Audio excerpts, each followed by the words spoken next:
حسنت جميع خصاله صلوا عليه اللهم آمين.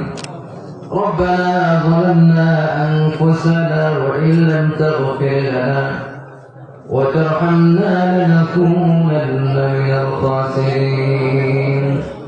ربنا لا تزغ قلوبنا بعد إذ هديتنا وهب لنا من لدنك رحمة إنك أنت الوهاب. الله تعالى رب العالمين دار القرآن المحمدية والحافظية مدرسة ও এলাকাবাসীর উদ্যোগে 3 দিন ব্যাপী তাফসীরুল কোরআন মাহফিলের প্রথম দিনের আখির অধিবেশন আল্লাহ তাআলা এই মাহফিলকে আপনি কবুল আর মঞ্জুর করে নেন। রব্বুল আলামিন এই মাহফিলকে বাস্তবায়ন করার জন্য আপনার যে সকল বান্দারা দিন রাত পরিশ্রম করেছেন, মেহনত করেছেন, অর্থ দিয়েছেন, টাকা দিয়েছেন, বুদ্ধি দিয়েছেন, মেহেরবানি করে সকলকে তুমি দ্বীনের জন্য, ইসলামের জন্য কবুল আর মঞ্জুর করে নাও। আল্লাহ জান এই মাহফিল শোনার জন্য যেই সকল বান্দারা আসলো, এই মাহফিলের আয়োজন যারা করলো, কিয়ামতের ময়দানে মুসিবতের সময় এই মাহফিল আমাদের সকলের জন্য নাজাতের দরিয়া হিসেবে কবুল আর মঞ্জুর করে নেন। ইয়া রাব করম তো अगर करे ओ बात जवा को जो दिल पर असर करे ربنا تقبل منا إنك أنت السميع العليم وتب علينا إنك أنت التواب الرحيم. سبحان ربك رب العزة عما يصفون والسلام على المرسلين والحمد لله رب العالمين. ذكر لا إله إلا الله لا إله إلا الله إلا الله لا إله إلا الله. সামনে মাঝখানে ফাঁকা রাখবেন না, একটু মেহেরবানি করে সকল সামনে রাখবেন। লা ইলাহা ইল্লাল্লাহ লা ইলাহা ইল্লাল্লাহ লা ইলাহা ইল্লাল্লাহ মুহাম্মাদুর রাসূলুল্লাহ। সকলে জবান করে বলুন সাল্লাল্লাহু আলাইহি ওয়াসাল্লাম। দারুল কোরআন মুহাম্মদিয়া নুরানি হাফিজিয়া মাদ্রাসা ও এলাকাবাসীর উদ্যোগে 3 দিন ব্যাপী তাফসীরুল কোরআন মাহফিলের প্রথম দিনের আখির অধিবেশনে সম্মানিত সভাপতি জনাব হযরত মাওলানা নূরুল ইসলাম সাহেব বারাকাল্লাহু ফি হায়াতি, সকলে বলে আমিন। আমাদের মাঝে উপস্থিত আছেন অত্র মাদ্রাসার পরিচালক হাফেজ কারি মাওলানা আব্দুল আজিজ সাহেব এবং উপস্থিত আছেন তার শ্রদ্ধেয় বাবা উস্তাদুল আসাতিজা জনাব হযরত মাওলানা ওমর ফারুক সাহেব, উপস্থিত হযরতে ওলামায়ে কেরাম, তুলাবায়ে আযম, আইমায়ে মাসাজিদ, আমার সামনে ভবিষ্য আমার বাবার বয়সে শ্রদ্ধেয় মুরব্বী বাবারা, আমার কলিজার টুকরা ভালোবাসা মহব্বতের যুবক ভাইয়েরা, স্নেহের কচি কাঁচা মাসুম বেগুনা বাচ্চারা, পর্দার আড়ালে অবস্থানরত সম্মানিতা মা ও বোনেরা, আসুন আমরা সর্বপ্রথম সেই মহান রব্বে কারীমের দরবারে শুকর গুজার হচ্ছি যেই মহান রব্বুল আলামিন আজকের এই ফিতনার যুগে, বেহায়াপনার যুগে, অশ্লীলতার যুগে আপনাকে আমাকে ভালোবেসে মোহাব্বত করে আল্লাহ তাআলা তার জান্নাতের বাগানে আসার বসার সুযোগ করে দিয়েছেন। সেই মহান রব্বে কারীমের দরবারে জবান করে চিৎকার মেরে আওয়াজ করে শুকরিয়া আদায় করছি, আলহামদুলিল্লাহ। আপনারা এখানে আসতে পেরেছেন, এজন্য খুশি না বেজা? আর আসলে খুশি না বেজা? আল্লাহর কাজ করলে খুশি হয় কে? বেজার হয় কে? আর আসলে বেজার হয় কে? আপনি এখানে বসলে খুশি হবেন যিনি, তিনি কে? আপনি এখান থেকে উঠে বাসায় চলে গেলে যিনি খুশি হবেন তিনি কে? শয়তান। কে? আপনি এখানে তাফসীর মাহফিল রেখে যখন বাসায় চলে যাবেন খুশি হবে কে? শয়তান। এখন আপনারা কি আল্লাহকে খুশি করবেন না শয়তানকে খুশি করবেন? আর জোরে কাকে খুশি করবেন, শয়তানকে না আল্লাহকে? যদি আল্লাহকে খুশি করতে হয় মুনাজাত দেওয়ার আগে কেউ উঠতে পারবেন না। পারবেন? মানতে পারবেন? পারবেন তো ইনশাআল্লাহ? মাগরিবের নামাজের আগে ইস্তেঞ্জা করেছি, এখন ইস্তেঞ্জা করি নাই। যদি আমরা থাকতে পারি আপনারাও পারবেন ইনশাআল্লাহ, ঠিক না? প্রিয় ভাইরা আমার, বর্তমান সমাজে বিভিন্ন জায়গায় এখনো আমরা পুরা বাংলাদেশে ঘুরে বিভিন্ন জায়গায় দেখি কিছু কিছু মানুষ এখনো ইসলামের বিরুদ্ধে কথা বলে। কি বলেন, ঠিক না? আলোচনা ঠিক না? আমার পূর্বে আমার প্রিয় ভাই বলেছেন, যখন নবীজি ইসলামের প্রচার করতেন, দ্বীনের দাওয়াত দিতেন, যতদিন পর্যন্ত নবী সাল্লাল্লাহু আলাইহি ওয়াসাল্লাম দ্বীনের দাওয়াত দেননি ততদিন পর্যন্ত মক্কার মানুষ তাকে উপাধি দিয়েছিলেন আল আমিন। কি দিয়েছিলেন? আল আমিন। যখন নবী সাল্লাল্লাহু আলাইহি ওয়াসাল্লাম দ্বীনের দাওয়াত দেওয়া শুরু করলেন তখন থেকেই নবীর বিরুদ্ধাচরণ করা শুরু করে দিল, ঠিক না? আবু জাহেল, আবু লাহাব, উতবা, শাইবা এরা ছিল কাফেরদের লিডার। কি ছিল? নেতা ছিল আবু জাহেল। যেই আবু জাহেল ঘোষণা করেছিল যখন নবীজি ইসলামের দাওয়াত দেওয়া শুরু করলো তখন আবু জাহেল ঘোষণা করলো, যদি মুহাম্মদের কল্লা কেউ আনতে পারো তাকে 100 উট পুরস্কার দেওয়া হবে। কত? 100 উট পুরস্কার দেওয়া হবে।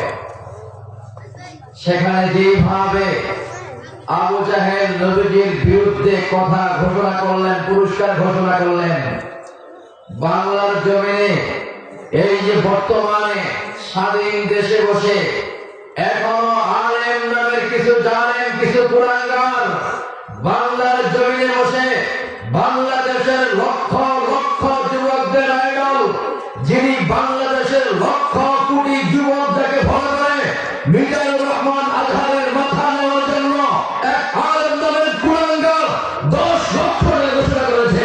আমি বলতে চাই আলেম নয়, আলেম নামের খণ্ড জীবন থেকে যে ব্যক্তি একজন আলেমের কল্যাণ নেওয়ার জন্য 10 লক্ষ টাকা পুরস্কার ঘোষণা করতে পারে ওই ব্যক্তি আর যা হোক না হোক আলেম হতে পারে না, ঠিক না? বাংলাদেশে যারা আছেন মিডিয়ার মাধ্যমে সারা বাংলাদেশে আমার বয়ানটা যাবে। বাংলাদেশের উপদেষ্টা যারা আছেন, যারা দেশ চালান, আপনাদের কাছে এই যে দৌলত খান নিজের হাত থেকে প্রশ্ন করতে চাই, বাংলাদেশে যে ব্যক্তি ওপেনলি আরব মানুষের কল্যাণের জন্য পুরস্কার ঘোষণা করে ওই ব্যক্তি এখনো বাংলাদেশে কিভাবে ঘোরাফেরা করে সেটা আমি জানতে চাই, ঠিক না? মিজানুর রহমান আজহারি শুধু বাংলাদেশের সম্পদ নয়, মিজানুর রহমান আজহারি যুগে যুগে আসে না, আল্লামা দেলওয়ার হোসেন সাইদি যুগে যুগে আসে না। যে ব্যক্তির মাহফিলে সারা পৃথিবী জুড়ে সর্ববৃহৎ যে সেই মাহফিলের লোক হয়েছিল একমাত্র মিজানুর রহমান আজহারি, ঠিক কিনা? এই ব্যক্তির মাধ্যমে যা হোক না হোক ইসলামের কোন ক্ষতি কি বলেন লক্ষ লক্ষ যুবক এই লোকটাকে ফলো করে, ইসলামের আইডল এই লোকটাকে আমরা ফলো করি। এমন এমন মিজানুর রহমান আজহারি প্রত্যেকটা ঘরে ঘরে দরকার, ঠিক কিনা? আজও বাংলার জমিনে কিছু নামদারি মানুষ ক্ষমতাকে এখনো ব্যবহার করে। এক দলের মানুষ 15 বছর পর্যন্ত বাংলাদেশের আনাচে কানাচে প্রত্যেকটা মানুষকে জানিয়েছে, ঠিক না? এখন যারা জ্বালানোর মতো যে চেষ্টা করতেছেন, ভবিষ্যতে পরিকল্পনা করতেছেন, আপনাদেরকে আমি বলতে চাই পিছনের দিকে তাকান। বাংলার মানুষ এক স্বৈরাচারকে যেইভাবে দেশ ছাড়তে বাধ্য করেছে, বাংলার মানুষের সামনে যদি আবারও কোন স্বৈরাচার ভিন্ন রূপ ধারণ করে বাংলার সামনে আসে, বাংলাদেশের মানুষ ঐক্যবদ্ধ হয়ে সেই স্বৈরাচারকে দেশ ছাড়তে বাধ্য করবে, ঠিক না? যেই নামই স্বৈরাচার আসুক না কেন, বাংলাদেশে ইসলাম ছাড়া অন্য কোন আইন মানি না, মানব না, ঠিক কিনা?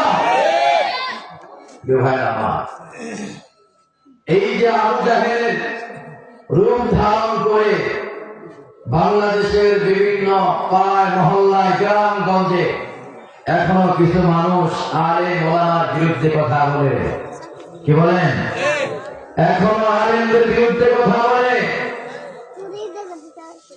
এই দেশেই তো আলেম ওলামারা মাসকে মাস বছরকে বছর বিভিন্ন অপবাদ নিয়ে, জিনায়ের অপবাদ, খুনের অপবাদ, হত্যার অপবাদ, চুরির অপবাদ, এই সকল অপবাদ নিয়ে বছরকে বছর জেলখানায় ছিলেন, ঠিক না?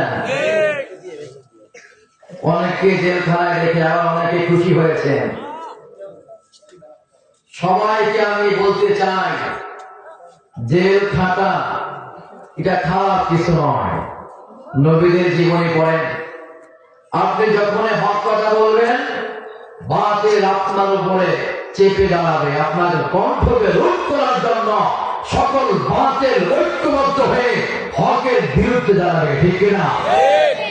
তবে এই কথা সত্য, আল্লাহর কোরআন সত্য, এই কথাও সত্য। আল্লাহ বলেছেন, ওয়াকুল জাআল হক ওয়া যাহাকাল বাতিল ইন্নাল বাতিলা কানা যাহুকা। হক আসবে, আজ হোক কাল হক আসবেই, বাতিল লেজ গুটিয়ে পালাবে, ঠিক না? কিছু চিত্র আমাদের চোখের সামনে এখনো ভাসে। যেমনি ভাবে বিগত দিনে বাতিল লেজ গুটিয়ে পালিয়েছে, ভবিষ্যতে যদি কোন বাতিল মাথা নাড়া দিয়ে দাঁড়ায়, বাংলাদেশের তৌহিদি জনতা আল্লাহু আকবার ধ্বনিতে ওই বাতিল লেজ গুটিয়ে পালাতে বাধ্য হবে, চিল্লায়ে বলেন ঠিক না? ভাই আমার, আমি আলোচনা শুরু করব, তার আগেই সময় বেশি নেব না। অলরেডি 10টা বেজে গেছে, সর্বোচ্চ 1 ঘন্টা থাকতে পারবেন না? থাকতে পারবেন তো ইনশাআল্লাহ? কারা কারা পারবেন না? হাত তোলেন তো। পারবেন না? কারা কারা পারবেন তো হাত তুলে আল্লাহকে দেখান। নারায়ে তাকবীর। আল্লাহ সবাইকে কবুল করুন, বলি আমিন। আর যদি বলি আমিন। প্রিয় ভাইরা আমার, সর্বপ্রথম সকলকে আমি অনুরোধ করব, অল্প কিছু কথা বলবো, কথাগুলো আমাদের নিয়ে শুনবেন। কিসের নিয়ে শুনবেন? আমাদের নিয়ে শুনবেন। যদি আপনি কথাগুলো আমাদের নিয়ে শুনতে পারেন, তাহলে আপনি যদি আমল করতে পারেন, নিয়তকে সহি করতে পারেন, তাহলে বিশ্বাস করেন আপনি মঞ্জুর, এই 3 দিনের মাহফিলও মঞ্জুর। সুবহানাল্লাহ। ভাই আমার, যে কোরআন সামনে নিয়ে আমি বসলাম, খুতবার মধ্যে কোরআন হাকিমের 114 খানা সূরার মধ্য থেকে একখানা সূরা আছে, যে সূরার নাম হচ্ছে সূরাতুত তাওবা। কি নাম? সূরাতুত তাওবা। এই সূরা তাওবার 111 নং আয়াত আপনাদের সম্মুখে আমি তেলাওয়াত করেছি। সে আয়াত সম্পর্কে কিছু কথা বলবো। আল্লাহ তাআলা আমাদেরকে তৌফিক দান করুন, বলে আমিন। ওমা তৌফিকি ইল্লা বিল্লাহ। আওয়াজ দিয়ে বলে আমিন। যে কোরআন সম্পর্কে কথা বলবো, এই কোরআন নিয়ে কথা বলতে গেলে হয়তো বা কিছু কথা আপনার গায়ে লাগবে, কিছু কথা আপনার নেতার গায়ে লাগবে, কিছু কথা আপনার নেত্রীর গায়ে লাগবে, কিছু কথা আপনার বাবার গায়ে লাগবে। রাগ করবেন না তো ইনশাআল্লাহ। এই কোরআন এমন একটা কিতাব, এমন একটা সংবিধান, যে কোরআনের ব্যাপারে রব্বুল আলামিন কোরআনের সূরাতুল বাকারা, কি নাম? কোরআনের প্রথম সূরা সূরাতুল বাকারা। এই সূরার 2 নম্বর আয়াতের মধ্যে আল্লাহ তাআলা কোরআনের গ্রান্টকে দিচ্ছেন। আল্লাহ তাআলা বলেন, যালিকাল কিতাবু লা রাইবা ফীহি হুদাল লিল মুত্তাকিন। আল্লাহু আকবার। রব্বুল আলামিন বলেন, ও বান্দা, তোমরা কি জানো কেমন কিতাব আমি তোমার জন্য প্রেরণ করেছি? তোমাদের জন্য কেমন সংবিধান আমি আল্লাহ তাআলা পাঠিয়েছি? এই কোরআন সম্পর্কে তোমার কি ধারণা আছে? এই কোরআন সম্পর্কে তোমার কতটুকু জ্ঞান আছে, কতটুকু ধারণা আছে? শোনো, এই কোরআনটা কেমন, কোরআন সম্পর্কে ধারণা নাও। আমি আল্লাহ তাআলা তোমাকে ধারণা দিচ্ছি। আল্লাহ তাআলা বলেন, যালিকাল কিতাব। আল্লাহু আকবার। যালিকাল কিতাব। এই কিতাব হচ্ছে এমন একটা কিতাব, এই কালাম হচ্ছে এমন একটা কালাম, লা রাইবা ফীহি। এই কিতাবের মধ্যে কোনো ভুল নাই, এই কিতাবের মধ্যে ভুল হওয়ার কোনো সম্ভাবনা নাই, এই কিতাবের মধ্যে ভুল হওয়ার কোনো অবকাশ নাই। যদি কোনো ব্যক্তি মনে করে কোরআনের মধ্যে ভুল থাকলে থাকতেও পারে, নাউযুবিল্লাহ বলেন, ঈমান থাকবে নাকি? ঈমান থাকবে না, সঙ্গে সঙ্গে ঈমান চলে যাবে, বেঈমান হয়ে যাবে। আল্লাহ তাআলা বলেন, লা রাইবা ফীহি হুদাল লিল মুত্তাকিন। আল্লাহু আকবার। যারা এই কোরআনকে মানবে, যারা এই কোরআন মোতাবেক জীবন যাপন করবে, কোরআন মোতাবেক জীবন যাপন করার চেষ্টা করবে, কোরআন মোতাবেক নিজের সংসার চালাবে, পরিবার চালাবে, সমাজ চালাবে, রাষ্ট্র চালাবে, দেশ চালাবে। আল্লাহ তাআলা বলেন, হুদাল লিল মুত্তাকিন। এই কিতাব ওই সকল মানুষগুলোকে ইহদিনাস সিরাতাল মুস্তাকিমের পথ দেখিয়ে দিবে, জান্নাতের পথ দেখিয়ে দিবে কোরআন আপনাকে। এজন্য ভাইরা আমার, বিশ্বনবী রাহমাতুল লিল আলামিন হযরত মুহাম্মদ মুস্তাফা আহমদ মুস্তাফা সাল্লাল্লাহু আলাইহি ওয়াসাল্লাম বলেন, ও উম্মতেরা শোনো, আমি নবী চলে গেলাম, আমার পরে যেই সকল উম্মতেরা আসবে পৃথিবীর জমিনে, আমি নবী চলে গেলাম, তোমাদের জন্য আমি 2টা জিনিস রেখে গেলাম। 1 নম্বর হলো কিতাবুল্লাহ। আল্লাহু আকবার। নবীজি বলেন, কিতাবুল্লাহ, তোমাদের জন্য আল্লাহ পাক রব্বুল আলামিন যে কিতাব নাযিল করেছেন, আমার মাধ্যমে যে কিতাব, যে সংবিধান, যে কোরআন তোমাদের জন্য আল্লাহ তাআলা দিয়েছেন, আমি নবী এই কালাম তোমার জন্য রেখে গেলাম। 2 নম্বর হলো সুন্নতি রাসূলুল্লাহ, আমি নবীর সুন্নাত তোমার জন্য রেখে গেলাম। বলে আল্লাহু আকবার। কিতাবুল্লাহ ওয়া সুন্নতি রাসূলুল্লাহ, কিতাব রেখে গেলাম, কালাম রেখে গেলাম, কোরআন রেখে গেলাম, আমার সুন্নাহ রেখে গেলাম। যে ব্যক্তি কালাম মোতাবেক চলতে পারবে, আমার সুন্নাহকে অনুসরণ করতে পারবে, আমার জিন্দেগি পড়ে পড়ে আমার জিন্দেগির মতো নিজের জিন্দেগি চালানোর চেষ্টা করবে, আমি নবী বলে গেলাম কিয়ামতের ময়দানে ওই ব্যক্তিকে আমি নবী জান্নাতে না দিয়ে আমি জান্নাতে প্রবেশ করব না।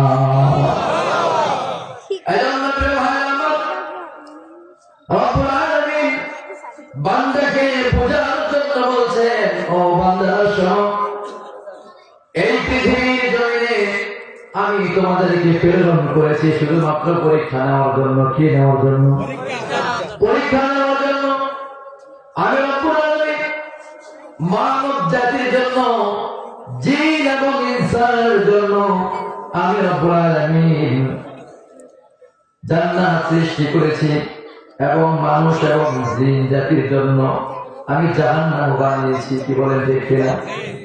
কোন ব্যক্তি জান্নাতে যাবে, আমার কোন ব্যক্তি জাহান্নামে যাবে, কোন লোকগুলো দিয়ে জাহান্নামের পেট ভর্তি করব, আবার কোন লোকগুলো দিয়ে জান্নাতকে আমি ভর্তি করব, এটাকে ডিভাইডেড করার জন্য, আলাদা করার জন্য, চিহ্নিত করার জন্য, সামান্য সময়ের জন্য আমি রব্বুল আলামিন তোমাদেরকে পৃথিবীর জমিনে পাঠিয়েছি। সারা জীবন থাকতে পারবে না এই পৃথিবীর জমিনে। তোমার কাজ কি করবে তুমি? আল্লাহ তাআলা বলেন, ওয়ামা খালাকুতুল জিন্না ওয়াল ইনসা ইল্লা লিয়াবুদুন। আল্লাহু আকবার। রব্বুল আলামিন বলেন, এই পৃথিবীর জমিনে জিন এবং ইনসান জাতিকে আমি আল্লাহ পাক রব্বুল আলামিন শুধু পৃথিবীর জমিনে পাঠিয়েছি, তারা শুধু একমাত্র আমি আল্লাহর গোলামি করবে। কার গোলামি করতে হবে? এই মাথা কার কাছে নিতে হবে? এই মাথা কার কাছে নিতে হবে? আল্লাহর কাছে নিতে হবে। আল্লাহ পাক রব্বুল আলামিন বলেন, ও বান্দা শোনো, আমি কোরআনের মধ্যে আয়াত নাযিল করে দিলাম, فَمَن مثقال ذرة خيرا يره ومن يعمل مثقال ذرة شرا يره। রব্বুল আলামিন বলেন, শোনো শোনো, এই পৃথিবীর জমিনে তুমি ভূমিষ্ঠ হওয়ার পর থেকে মৃত্যু গ্রহণ করা পর্যন্ত বান্দা তুমি কখন, কোথায়, কোন কাজ করো, কোন জমিনের মধ্যে পড়ে আমি আল্লাহর কুদরতি পায়ের মধ্যে সিজদা করো, কোন জমিনে বসে আমি আল্লাহর দাসত্বের কথা শোনো, আমি আল্লাহর কোরআন নিয়ে গবেষণা করো, কোন জায়গায় বসে বসে আমি নবীর, আমার হাবিবের গুণকীর্তন তোমরা গাইতেছো, আমার হাবিবের সুন্নাহ নিয়ে মুতালা করতেছো। যখন যেখানে যে কাজ তুমি করো না কেন, যদি জান্নাত পরিমাণ নেক আমল বান্দা তুমি করো, আমি আল্লাহ তাআলা ঘোষণা করে দিলাম কিয়ামতের ময়দানে ওই জান্নাত পরিমাণ নেক আমল আমি আল্লাহ তোমার হাতে দিয়া দিব। সুবহানাল্লাহ। শুধু জান্নাত পরিমাণ নেক আমল দিয়ে তা নয়, রব্বুল আলামিন বলেন, ও বান্দা শোনো, যেমনি ভাবে আমি নেক আমলগুলো তোমার হাতে দিব রে বান্দা, তেমনি ভাবে পৃথিবীর জমিনে থাকা অবস্থায় কখন, কোন জায়গায়, কোন অবস্থায় বসে আমি আল্লাহর বিরুদ্ধে কথা বলেছিলাম, কোরআনের বিরুদ্ধে কথা বলেছ, ইসলামের বিরুদ্ধে কথা বলেছ, ওলামায়ে ইকরামদের বিরুদ্ধে কথা বলেছ, কোরআনের বিরুদ্ধে কথা বলেছ, কোরআনের বিরুদ্ধে ষড়যন্ত্র করেছ, এমন লোক আছে না নাই? বিগত দিনে যারা কোরআনকে সংসদ থেকে ব্যান করতে চেয়েছিল, তারা এখন মেড ইন বাংলাদেশ নয়, তারা এখন মেড ইন ইন্ডিয়ান হয়ে গেছে, ঠিক না? যারা কোরআনকে ব্যান করতে যাবে তারা এই পৃথিবীর জমিন থেকে ব্যান হয়ে যাবে, চিল্লা করে ঠিক না? ওইটা ডাকলাম ওরা, মনে আছে? মনে আছে?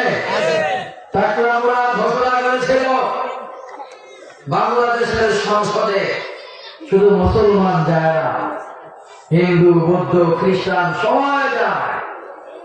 তাহলে পার্লামেন্ট থেকে বিসমিল্লাহকে তুলে দিতে হবে। নাউজুবিল্লাহ বলেন। 50টায় টাকা করে নেয় শয়তান। সর্বশেষ দেশ থেকে রাতের আধারে স্বৈরাচার থাকা অবস্থায় দেশ থেকে পালাতে বাধ্য হয়েছে। ঠিক না? যারা ইসলামের বিরুদ্ধে কথা বলবে, কোরআনের বিরুদ্ধে কথা বলবে, রাসূলের সুন্নাহর বিরুদ্ধে কথা বলবে, তারাই পৃথিবীর জমিনে লাঞ্ছিত হবে, অপদস্থ হবে। চিল্লায় বলে ঠিক কিনা? পরকালে তো আছেই, সেটা তো বোনাস। কি বলেন? পরকালে যেটা থাকবে সেটা তো বোনাস। আরে কোরআন যেখানে থাকবে, কোরআন পিপাসুরা সেখানে আসবেই। এটাই হচ্ছে কোরআনের সবচেয়ে বড় মুজিজা। ওই যে আমার পূর্বের মুফাসসির বলেছেন, আবু জাহেল, আবু লাহাব, উতবা, শাইবা নবীজির বিরুদ্ধে ষড়যন্ত্র করতেন এবং সবাইকে বলতেন, তোমরা কোরআন শুনতে যাও না। কি করিও না? মুহাম্মদের কোরআন শুনতে যাও না। মুহাম্মদ একজন পাগল, নাউজুবিল্লাহ বলে, তার কাছে যাও না। কি বলে তাও শুনিও না। সবাইকে দিনের বেলায় ঢকাইতেন, রাতে আধারে কোরআনের এমন মুজিজা। কোরআন শোনার জন্য এই চার কাফের সম্মিলিত হতেন। এক একজন ঘরে এক এক কোণায় সারা রাত বসে বসে বিশ্বনবী রাহমাতুল লিল আলামিনের কালাম হাকিমের তেলাওয়াত শুনতেন। বলে সুবহানাল্লাহ। একদিন হঠাৎ করে আবু জাহেলের সামনে সবাই পড়ে গেল। আবু জাহেল বললেন, কি ব্যাপার আবু লাহাব, তুমি এখানে কেন? আবু লাহাব বললেন, নেতা তুমি এখানে কেন? আমি এখানে কেন? প্রশ্ন করলো, ভালো, তুমি এখানে কেন? নেতা বললেন, শোন, দিনের বেলায় মানুষকে যাই বলি আর না বলি, যখন সন্ধ্যা ঘনিয়ে আসে, রাত যখন চলে আসে, তখন মনকে আর বুঝাইতে পারি না, মনকে আর মানাতে পারি না।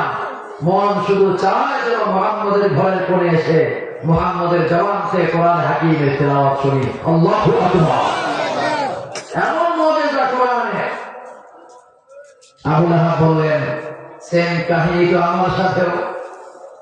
হঠাৎ করে দেখলেন উতবা সাইবা বের হচ্ছেন ঘরের আরেক কোণা থেকে। আবু জাহেল ডাক দিলেন, এই তোমরা কোথা থেকে আসলা? উতবা সাইবা নেতার সামনে ধরা খেয়ে গেল। উতবা সাইবা তো কাঁপন শুরু হয়ে গেছে, তারা ভয়ে কম্পন শুরু হয়ে গেল।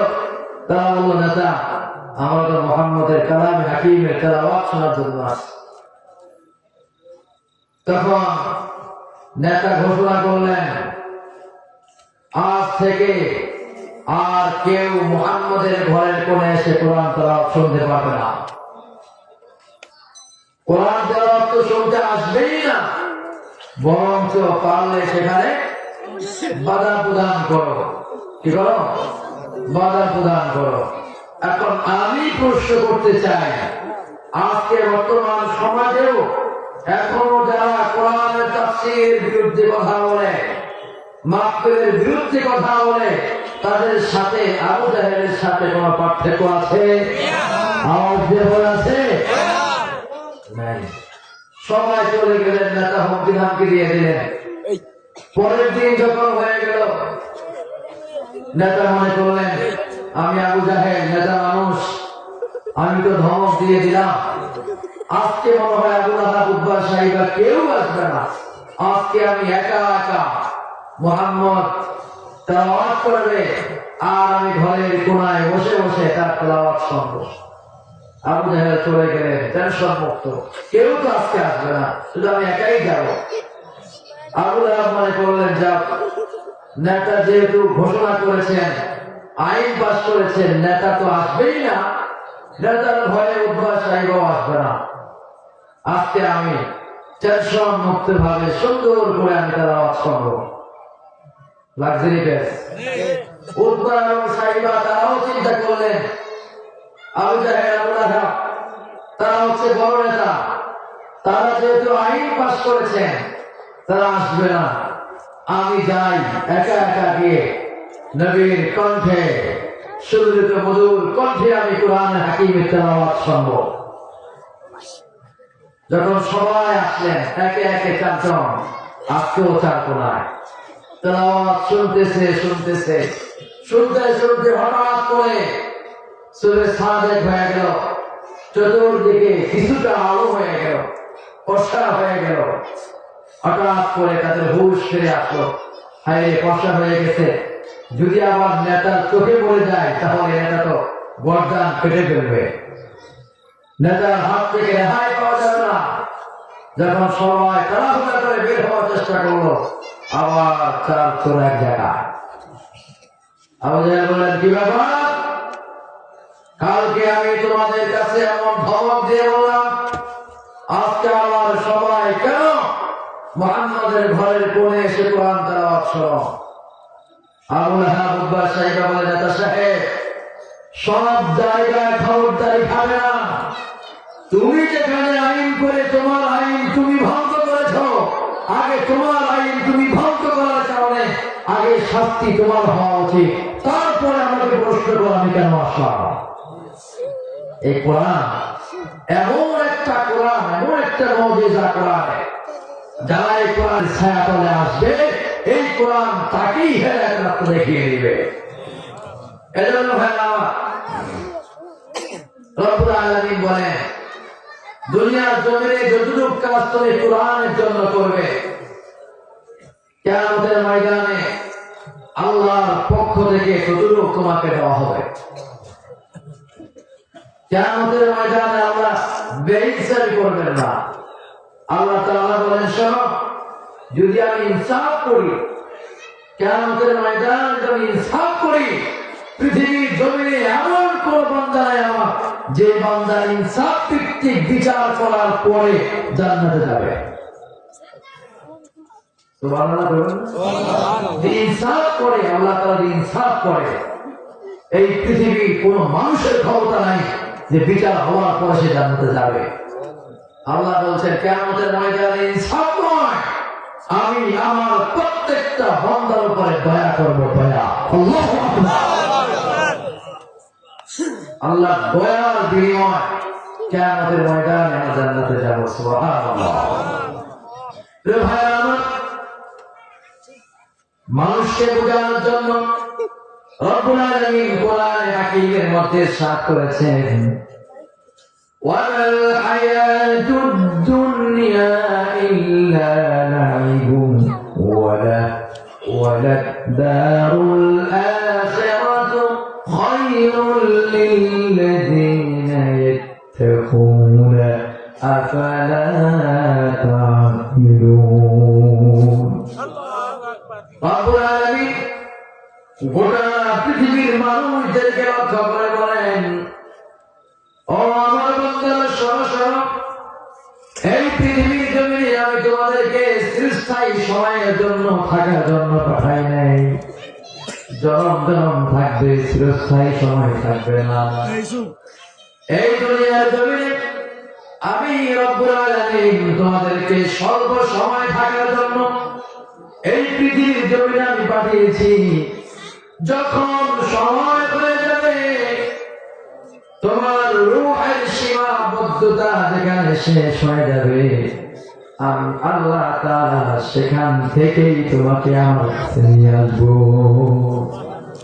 তোমার হায়াত শেষ, 1 সেকেন্ড আগে নয়, 1 সেকেন্ড পরে নয়, যেখানেই তোমার সময় শেষ হবে, যেই অবস্থায় তোমার সময় শেষ হবে, আমি রব্বুল আলামিন সেই সময় আমি তোমাকে আমার কাছে নিয়ে আসবো। মুফাসসির কেরাম বলেছেন, এই দুনিয়াটা হলো মানব জাতির জন্য একটা পরীক্ষার হল। যেমনি ভাবে দুনিয়ার জমিনে বাচ্চারা পরীক্ষা দেয়, একটা সময় নির্ধারণ করা থাকে পরীক্ষার জন্য, কি বলে দেখছে না? সকাল 10টা থেকে শুরু করে 1টা পর্যন্ত যদি এই সময়ের মধ্যে আপনি খাতার মধ্যে না লিখতে পারেন, আপনি যদি মনে করেন 1টার পর থেকে 5টা পর্যন্ত সময় আছে, যখন 1টা বেজে যাবে, 1টা বেজে যাওয়ার সাথে সাথে আপনার হাত থেকে পেপারটা টান দিয়ে নিয়ে যাওয়া হবে। 1 মিনিট সময় আপনাকে দেওয়া হবে। দেখে না, মুফাসসিরিনে কেরাম বলেন এই পৃথিবীর জমিন হলো মানব জাতির জন্য একটা পরীক্ষার হল। যখন তার সময় শেষ হয়ে যাবে, আল্লাহ তাআলা মালাকুল মাউতকে অর্ডার করবেন, সাথে সাথে জানটা কবজ করে নিয়ে যাওয়া হবে। 1 সেকেন্ড থাকতে পারবেন না। রব্বুল আলামিন বলেন তোমাদেরকে পৃথিবীর জমিনে পরীক্ষা করার জন্য পাঠালাম। কিয়ামতের ময়দানে যখন মানুষগুলো আল্লাহ দরবারে হাজির হবে, কিয়ামতের ময়দান হাসরের মাঠটা হবে তামা, প্রচন্ড গরম হবে, মানুষের শরীর থেকে ঘাম ঝরবে, ঘামের মাঝে মানুষগুলো সাঁতার কাটবে, হাবুডুবু খাবে, আর সব মানুষগুলো ডাক দিয়ে বলবে ইয়া নাফসি ইয়া নাফসি ইয়া নাফসি, ও আল্লাহ আমাকে বাঁচাও, আমাকে বাঁচাও, আমাকে বাঁচাও।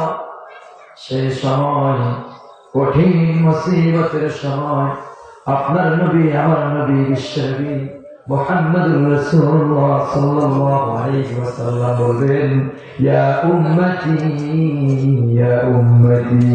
আল্লাহু আকবার। যে নবী 63 বছর উম্মতের জন্য কাঁদলেন, এখন যে নবী উম্মতি উম্মতি বলে কাঁদেন, কিয়ামতের ময়দানে সব নবী বলবে ইয়া নাফসি ইয়া নাফসি। শুধুমাত্র আপনার নবী, আমার নবী, বিশ্ব নবী বলবেন ইয়া উম্মতি ইয়া উম্মতি। যে নবী আপনাকে আমাকে এত ভালোবাসেন, এত মহব্বত করেন, আপনাকে আমাকে জান্নাতে না দিয়ে জান্নাতে প্রবেশ করবেন না, ওই নবীর সুন্নাহকে আপনি লঙ্ঘন করছেন, ওই নবীর সুন্নাহকে আপনি অপমান করছেন, ওই নবীর সুন্নাহ দাড়ির মধ্যে আপনি ব্লেড দিয়ে পোষ দিচ্ছেন। আমি তো মনে করি যেই নবী এত ভালোবাসে আপনাকে, ওই নবীর দাড়ির মধ্যে আপনি ফুল লাগাচ্ছেন, ওই নবীর দাড়ির মধ্যে ব্লেড লাগাচ্ছেন। আমি মনে করি আপনার মতো নিষ্ঠুর মানুষ পৃথিবীর জমিনে আর কেউ নাই। নবীজি যদি কিয়ামতের ময়দানে আপনাকে প্রশ্ন করে সারা জীবন ভর তোর জন্য কাঁদলাম, কিয়ামত পর্যন্ত তোর জন্য কাঁদলাম, হাসরের ময়দান সব মানুষগুলো ইয়া নাফসি ইয়া নাফসি করে, এই কঠিন সময়, কঠিন মুসিবতের সময় আমি আমার কলিজার টুকরা সন্তানের কথা ভাবলাম না, আমি আমার কলিজার টুকরা নাতির কথা ভাবলাম না, আমি শুধু আমার উম্মতের জন্য কেঁদে চলছি, কেঁদে চলছি। আমি শুধু উম্মতি উম্মতি বলে আল্লাহ দরবারে কান্না করতেছি। উম্মত এত যত্ন করলাম, এত মুহাব্বত করলাম, এত ভালোবাসলাম, তারপরেও কেন তুই আমার সুন্নাহর মধ্যে ব্লেড লাগালি? উম্মত আজকে জবাব দাও। ও ভাই, ও যুবক ভাই, ও মুরব্বী বাবা, যা দাড়ির মধ্যে ব্লেড লাগাও। আমি তোর পায়ের মধ্যে হাত রেখে বলে বাবা, আমিও যুবক মানুষ, আমার তো মনে চাই স্মার্ট ভাবে চলাফেরা করবো, গান শুনবো, বাজনা শুনবো, খাই দাই ভর্তি করি, যত কিছু করি না কেন একটা কথা স্মরণ করা লাগবে, একটা কথা স্মরণ রাখা লাগবে। যত আনন্দ করেন, যত নাফরমানি করেন, যত গুনাহের কাজ করেন, সর্বশেষ ঠিকানা কোথায়? আল্লাহ দরবারে যাওয়া লাগবে। নবীজি বলেন যেই ব্যক্তি দাড়ির মধ্যে ব্লেড লাগায়, আমি নবী বলে দিলাম দাড়ির মধ্যে নয়, ওই ব্যক্তি স্বয়ং আমার কলিজার মধ্যে ব্লেড লাগায়। আপনাকে প্রশ্ন করি, নবীজি বলেছেন কিয়ামতের ময়দানে আমি নবীর সুপারিশ ব্যতীত কোন ব্যক্তি জান্নাতে যেতে পারবে না। আপনি যদি নবীর কলিজার মধ্যে ব্রেক লাগান, একটিবার চিন্তা করে আপনার জন্য নবী সুপারিশ করবে নাকি? যারা উঠে যাচ্ছে তারা কিন্তু শয়তানের দলে। আমি আগে বলে দিয়েছিলাম, যারা উঠে যাবেন শয়তানকে খুশি করবেন, আপনি কিন্তু শয়তানের দলে যাবেন। যদি বয়ান ভালো না লাগে বলবেন শেষ করে দেব। এখান থেকে বয়ান থেকে উঠে যাওয়া মানে আল্লাহর কালামের সাথে বেয়াদবি করা, ঠিক কিনা বলুন? এখানে আমি কি গল্প করছি নাকি? কার কথা বলছি? কার কথা? আল্লাহর কথা বলছি, বিশ্বনবীর কথা বলছি। মানতে পারবেন তো দুনিয়ার মঙ্গল, কিয়ামতের ময়দানে সফলতা পাবেন, ঠিক কিনা? মানতে পারবেন না তো দুনিয়াও যাবে, পরকালও যাবে। নবী জীবনের উম্মতের সঙ্গ যদি তুমি দুনিয়ার জমিনে থাকা অবস্থায় আমি নবীর সুন্নাহ মোতাবেক জীবন যাপন করতে পারো, আমি নবীকে নবী মনে করে আমার আদর্শে নিজে আদর্শবান হতে পারো, কিয়ামতের ময়দানে আমি নবী তোমাকে ধরে ধরে জান্নাতে বলে সরাবো। সুবহানাল্লাহ। রব্বুল আলামিন বলেন, শোনো শোনো, ইয়াউমা নাহশুরুল মুত্তাকিনা ইলার রাহমানি ওয়াফদা ওয়া নাসুকুল মুজরিমিনা ইলা জাহান্নামা ওয়ারদা লা ইয়ামলিকুনা আশ-শাফাআতা ইল্লা মান ইত্তাখাযা ইনদার রাহমানি আহদা। আল্লাহু আকবার। রব্বুল আলামিন বলেন, শোনো, এই পৃথিবীর জমিনে যেই মানুষগুলো আমি আল্লাহর বিধান মোতাবেক চলবে, আমার কোরআনকে মানবে, কোরআন মোতাবেক চলবে, আমরে বিল মারুফ নাহি আনিল মুনকার, সৎ কাজের আদেশ করবে, অসৎ কাজ থেকে মানুষকে বাধা প্রদান করবে, এবং আমি আল্লাহর দিকে মানুষকে ডাকবে। কার দিকে বলেন? কার দিকে? আল্লাহ তাআলা বলেন, وَمَنْ أَحْسَنُ قَوْلًا مِّمَّنْ دَعَا إِلَى اللَّهِ وَعَمِلَ صَالِحًا وَقَالَ إِنَّنِي مِنَ الْمُسْلِمِينَ। الله أكبر। এই পৃথিবীর জমিনে ওই ব্যক্তির কথা, ওই ব্যক্তির চলাফেরা আমার কাছে সবচাইতে প্রিয়, যেই ব্যক্তি নিজে ইসলামের উপর আছে এবং অপর ভাইদেরকে দ্বীনের দাওয়াত দেয়। নিজে ইসলামের পথে আছে এবং অপর ভাইকে ইসলামের পথে দাওয়াত দেয়। কে বলেছেন? কে বলেছেন? আল্লাহ বলেছেন। এই জন্য আল্লাহ এখানে বলেন, ইয়াউমা নাহশুরুল মুত্তাকিনা ইলার রাহমানি ওয়াফদা ওয়া নাসুকুল মুজরিমিনা ইলা জাহান্নামা ওয়ারদা লা ইয়ামলিকুনা আশ-শাফাআতা ইল্লা মান ইত্তাখাযা ইনদার রাহমানি আহদা। যারা আল্লাহ হবে, ইবাদুর রহমান যারা হবে, নবীর আশিক যারা হবে, নবীর প্রেমিক যারা হবে, আমার গোলাম যারা হবে, কিয়ামতের ময়দানে ওই সকল ব্যক্তিগুলোকে আমি আল্লাহ পাক রব্বুল আলামিন জান্নাতের ফেরেশতার মাধ্যমে সামনে পিছে ফেরেশতা থাকবে, ডানে বামে জান্নাতের ফেরেশতা থাকবে, মাঝখানে আমার বান্দাকে আমি মাঝখানে রেখে আহলান সাহলান ওয়েলকাম জানিয়ে জান্নাতে প্রবেশ করাবো। সুবহানাল্লাহ। এই হাদিস নবী যখন বলেছেন, বিশ্বনবী রাহমাতুল লিল আলামিনের কন্যা হযরতে ফাতিমা রাদিয়াল্লাহু তাআলা আনহা, নবী যখন এই হাদিসটা বলেছেন, কিয়ামতের ময়দানে আমি আমার উম্মতগুলোকে বাছাই করে করে জান্নাতে দেব।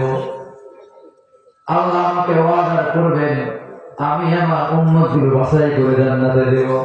সুবহানাল্লাহ। ফাতিমা রাদিয়াল্লাহু তাআলা আনহা বললেন, ইয়া রাসূলুল্লাহ, ইয়া হাবিবাল্লাহ, নবী গো, কিয়ামতের ময়দানে শুধু আখিরি জামানার উম্মত উঠবে তা নয়, আদম আলাইহিস সালাতু ওয়াস সালাম থেকে শুরু করে পৃথিবীর শেষ মানব পর্যন্ত আল্লাহ পাক রব্বুল আলামিন 1,24,000 মতান্তরে 2,24,000 পয়গম্বর পৃথিবীর জমিনে পাঠিয়েছেন, ঠিক কিনা? ফাতিমা রাদিয়াল্লাহু তাআলা বলেন, ইয়া রাসূলুল্লাহ, ইয়া হাবিবাল্লাহ, সকল নবীর উম্মত কিয়ামতের ময়দানে একত্রিত হবে, উপস্থিত হবেন। ওগো নবী, আমার প্রশ্ন হলো, জানার বিষয় হলো, এত অসংখ্য অগণিত নবীর উম্মতের মধ্য থেকে আপনি কিভাবে আপনার উম্মতদেরকে বাছাই করবেন ইয়া রাসূলুল্লাহ? আমার তো বুঝে আসে না। নবীজি বলেন, ফাতিমা, শোনো শোনো, যদি অসংখ্য অগণিত কালো ঘোড়া একটা মাঠের মধ্যে ছেড়ে দেওয়া হয়, আর সেই কালো ঘোড়ার মধ্যে যদি একটা সাদা ঘোড়া ছেড়ে দেওয়া হয়, ও ফাতিমা, তুমি আমার জবাব দাও, আমার কথার জবাব তুমি দাও। অসংখ্য অগণিত কালো ঘোড়ার মধ্য থেকে একটা সাদা ঘোড়া খুঁজে বের করতে কষ্ট হবে নাকি? আওয়াজ দিয়ে বলেন, কষ্ট হবে নাকি? ফাতিমা রাদিয়াল্লাহু তাআলা আনহা বলেন, ইয়া রাসূলুল্লাহ, ইয়া হাবিবাল্লাহ, কোনো কষ্টই হবে না, কষ্ট হওয়ার প্রশ্নই আসে না, অনেক দূর থেকে সেই ঘোড়াটা চিহ্নিত করা যাবে। নবীজি বলেন, ফাতিমা, শোনো শোনো, যদি এই যে ঘোড়াটাকে খুঁজে বের করতে কষ্ট না হয়, তাহলে আমার পয়গাম শুনে রাখো, আমার পয়গাম জানিয়ে দিলাম, দুনিয়া জমিনে বসে যেই সকল মানুষগুলো আল্লাহর জন্য নামাজ পড়বে, নামাজ নিজে পড়বে এবং নামাজ অন্যকে পড়ার জন্য দাওয়াত দেবে, কোরআনের মধ্যে 114টা সূরার মধ্যে কতগুলো আয়াত নামাজ সম্পর্কে আল্লাহ তাআলা বলেছেন। কোন জায়গায় আল্লাহ বলে নাই, বান্দা তুমি নামাজ পড়ো। আল্লাহ বলেছেন, বান্দারে নামাজকে কায়েম করো। কি বলেছেন? নামাজকে কায়েম করো। নামাজ পড়া আর কায়েম করা দুইটা এক জিনিস নয়। কি বলেন? কায়েম হলো যেটা সমাজের মধ্যে কায়েম হয়ে গেছে, যে জিনিসটা না করলে মানুষ আপনাকে নিয়ে হাসবে, আপনাকে অপদস্থ করবে, লাঞ্ছিত করবে, আপনাকে লজ্জার মধ্যে ফেলে দেবে। যেমনি ভাবে সমাজের মধ্যে কাপড় পরিধান করা, যদি কোনো মানুষ কাপড় বিহীন এখানে আসে, জায়গা দিবেন নাকি? বলেন, পাগল বলে চালিয়ে দেবেন। তার মানে হলো, বোঝা গেল সমাজের মধ্যে কাপড় পরিধান করা, লজ্জার স্থান ঢেকে রাখা, সতর ঢেকে রাখা, এটা হচ্ছে সমাজের মধ্যে কায়েম হয়ে গেছে। এজন্য মানুষ এই যে সতর না ঢেকে মানুষের সামনে আসতে পারে না। বিবেকহীন মানুষ ব্যতীত যে মানুষের বিবেক আছে, সেই মানুষ উলঙ্গ হয়ে মানুষের সামনে আসতে পারে না, ঢেকে না। নবী বলেন, শোনো, যেমনি ভাবে কাপড় পরাটা সমাজের মধ্যে কায়েম হয়ে গেছে, যতক্ষণ পর্যন্ত সমাজের মধ্যে নামাজটা এইভাবে কায়েম না হবে, ততক্ষণ পর্যন্ত বুঝতে হবে তোমাদের উপরে এখনো পর্যন্ত ইসলামের দায়িত্ব অটল আছে। দায়িত্ব শেষ হয় না, দায়িত্ব শেষ হয় না। তখন দায়িত্ব শেষ হবে যখন সমাজের মধ্যে প্রত্যেকটা মানুষ নামাজ পড়বে, ঠিক না? নবী যখন বলেছেন, আমি আমার প্রত্যেকটা উম্মত করে বুঝবেন, আমি তাবলীগ জামাতের বিরুদ্ধে কথা বলছি না। তাবলীগ জামাতের কারণে লক্ষ লক্ষ মানুষ দিন পেয়েছে, কি বলে, ঠিক না? লক্ষ লক্ষ মানুষ কোরআন শিখেছে। আমি বলবো, আপনি যে ব্যক্তিটা মানুষকে দাওয়াত দেন, কিয়ামতের ময়দানে আল্লাহ আগে আপনাকে আপনার ঘর সম্পর্কে প্রশ্ন করবে। আপনার বিবি পর্দার মধ্যে আছে কিনা? যদি আপনার বিবি পর্দা না করে আপনার বিবির কারণে আপনি কিয়ামতের ময়দানে দোষী সাব্যস্ত হবেন। যদি আপনার কন্যা সন্তান বেপরদা হয়, যদি আপনার কন্যা সন্তান পর্দা না করে, কেন কন্যা সন্তান পর্দা করলো না, কিয়ামতের ময়দানে আল্লাহর সামনে আপনাকে জবাবদিহি করতে হবে। যদি আপনার মা পর্দা না করে, আপনি বড় সন্তান হিসাবে আপনাকে জবাবদিহি করতে হবে। এজন্য ভাইরা, আগে নিজের ঘরের মধ্যে ইসলামের দাওয়াত দেওয়া লাগবে, ঠিক না? ঘরের মধ্যে নিজের স্ত্রীকে, সন্তানকে, বাবাকে, মাকে, বোনকে, এমনি ভাবে প্রত্যেকটা মানুষকে ইসলামের মধ্যে পাবন্দি করা লাগবে, ঠিক না? প্রত্যেকটা মানুষকে নামাজ পড়ার জন্য বাধ্য করতে হবে। নবীজি বলেন, তোমার সন্তানের বয়স যখন 6 বছর হয়ে যাবে, ওই সন্তানকে তুমি সঙ্গে করে মসজিদে নিয়ে যাও, সন্তান নামাজের দৃশ্যগুলো দেখবে। নবীজি অন্য হাদিসে বলেছেন, যখন তুমি নামাজের পিছনে শুনবা বাচ্চারা কিচির মিচির করে দুষ্টামি করে, তাহলে বুঝতে হবে আগামীর ভবিষ্যৎ নামাজি হবে। আর যখন দেখবা নামাজের মধ্যে পিছনে বাচ্চাদের হট্টগোল শোনা যায়, নামাজের মধ্যে জামাতে বাচ্চারা শরীক হয় না, তাহলে বুঝতে হবে আগামীর ভবিষ্যৎ আইনে জাহিলিয়াতের চাইতে ভয়ঙ্কর অন্ধকার হবে। যতক্ষণ পর্যন্ত বাচ্চারা মসজিদে যাবে, বাচ্চারা আপনার নামাজ দেখবে, নামাজ দেখে দেখে নামাজ শিখবে, কি বলে দেখবে না? এই নামাজ শিখতে শিখতে একদিন বাচ্চা নিজেই নামাজি হয়ে যাবে। নবীজি বলেন, শোনো, কিয়ামতের ময়দানে আমি যে তোমাদেরকে নামাজি হিসাবে তোমাদেরকে ক্ষমা করব, তাহলে শোনো, তুমি তোমার সন্তানকে ছোট অবস্থা থেকে তুমি তোমার সন্তানকে লালন পালন করে নামাজি বানাও, সন্তানকে নামাজি বানাও। যখন 6 বছর হয়ে যাবে, সন্তানকে নামাজে নিয়ে যাও।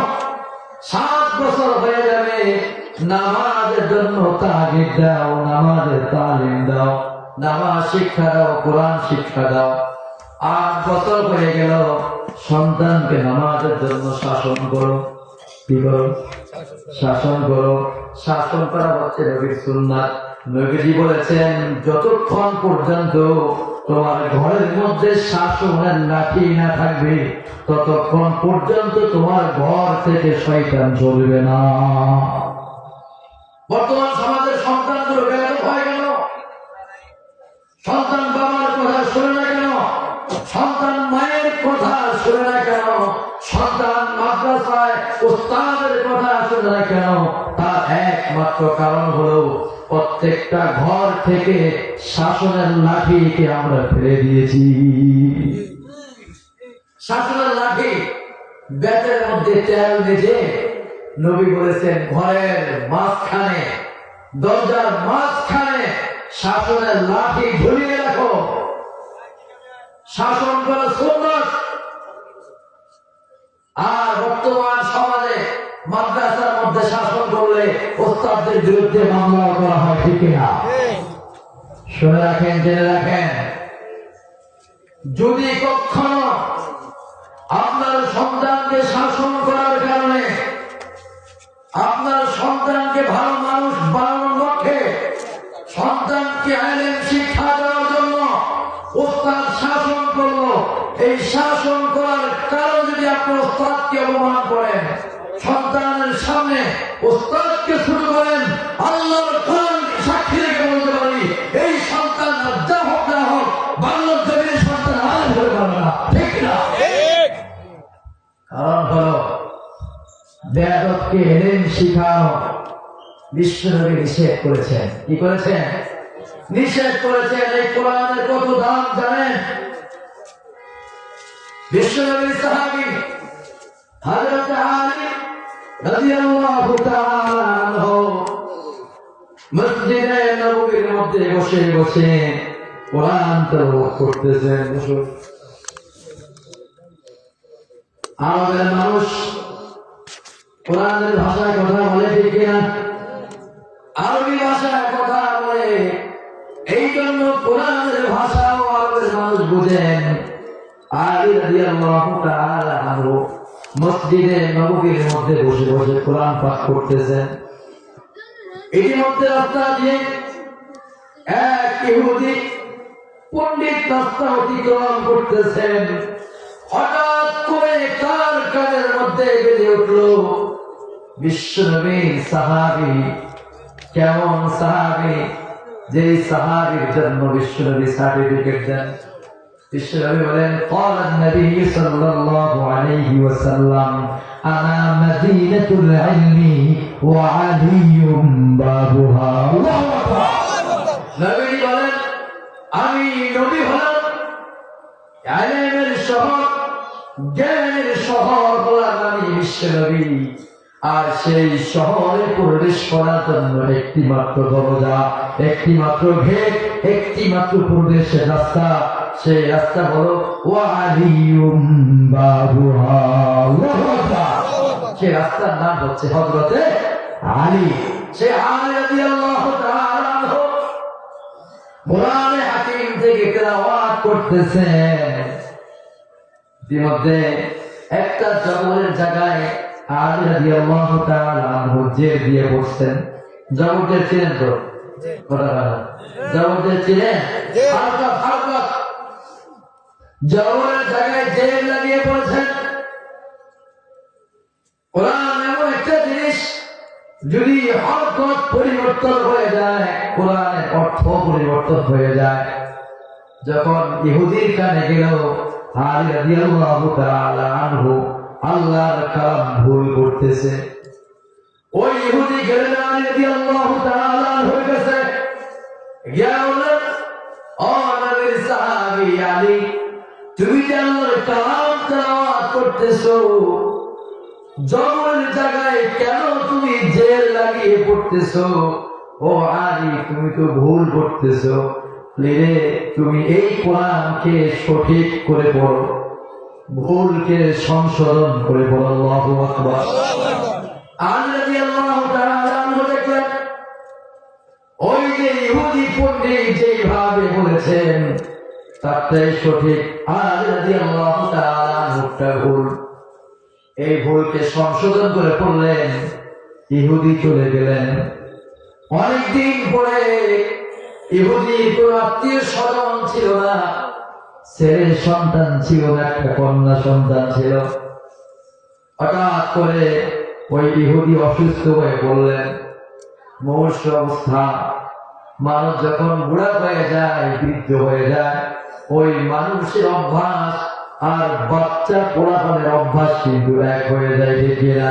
এই জন্য একটা প্রবাদ আছে, বুড়া আর বুড়া সমান, ঠিক না? ওই যে যখন ইহুদি বৃদ্ধ হয়ে গেলেন, অনেক কিছু খেতে মনে চায়, অনেক কিছু দেখতে মনে চায়। ওষুধ খাওয়া লাগবে, টাকা নাই, পয়সা নাই। কোথায় টাকা পাবে, কোথায় পয়সা পাবে? হঠাৎ করে ইহুদির মনে হলো, আমি তো নবীর সাহাবী আলী রাদিয়াল্লাহু তাআলা আনহুর কোরআনের মধ্যে একটা জবরের ভুল ধরে দিয়েছিলাম। আমি তো তার ওস্তাদ। আমি আলীর কাছে একখানা চিঠি পাঠাবো। সুন্দর করে একখানা চিঠি লিখলেন। চিঠি লিখে সুন্দর করে ভাঁজ করে এক এক করে তার মেয়ের হাতে পৌঁছে দিলেন আলী রাদিয়াল্লাহু তাআলা আনহুর কাছে। ইহুদির কন্যা হযরত আলীর কাছে আসলেন। আসার পরে এই যে চিঠি তার হাতে দিলেন, আলী রাদিয়াল্লাহু তাআলা আনহু খুলে দেখলেন ওই ইহুদি লিখেছে, ও আলী, আমি অমুক জায়গায় অমুক ইহুদি বলেছি, অমুক গ্রামে অমুক ইহুদি, আমি তোমার উস্তাদ হই। অমুক দিন অমুক সময় তুমি মসজিদ নববীতে বসে আল্লাহর কালাম পড়তেছিলে। ও আলী, তুমি জবরের জায়গায় জের লাগিয়ে পড়েছিলে। আমি তোমার সেই উস্তাদ, যে উস্তাদ তোমাকে এই জেরের ভুলটা ধরিয়ে দিয়েছিল। ও আলী, আমি তোমার উস্তাদ হয়ে আজকে তোমার কাছে চিঠি পাঠালাম, আমি বৃদ্ধ হয়ে গেছি, আর ইনকাম নাই, কামাই রুজি করার মতো কোনো সামর্থ্য আমার নাই, শক্তিও নাই, আমার ছেলে সন্তানও নাই, অনেক টাকা পয়সা দরকার আছে, আমার ওষুধ খাওয়ার জন্য পয়সা দরকার আছে না, নাকি বলেন? যদি তুমি পারো, যদি তোমার সম্ভব হয়, তাহলে তোমার উস্তাদ এই ইহুদির জন্য কিছু হাদিয়া পাঠাও। আল্লাহু আকবার। আলী রাদিয়াল্লাহু তাআলা আনহু যখন চিঠি হাতে পেলেন, অস্থির হয়ে গেলেন, এক দৌড় দিয়ে নবীর দরবারে চলে গেলেন, সালাম করলেন, আসসালাতু আসসালামু আলাইকা ইয়া রাসূলুল্লাহ, আসসালাতু আসসালামু আলাইকা ইয়া হাবিবাল্লাহ। ওগো আল্লাহর নবী, এই যে চিঠিখানা আপনি একটু পড়েন, আর একটু আমাকে সমাধান দেন, কিভাবে আমি আমার এই ওস্তাদের খেদমত করতে পারি, তার ঋণ আমি কিভাবে শোধ করতে পারি। নবীজি বলেন, আমি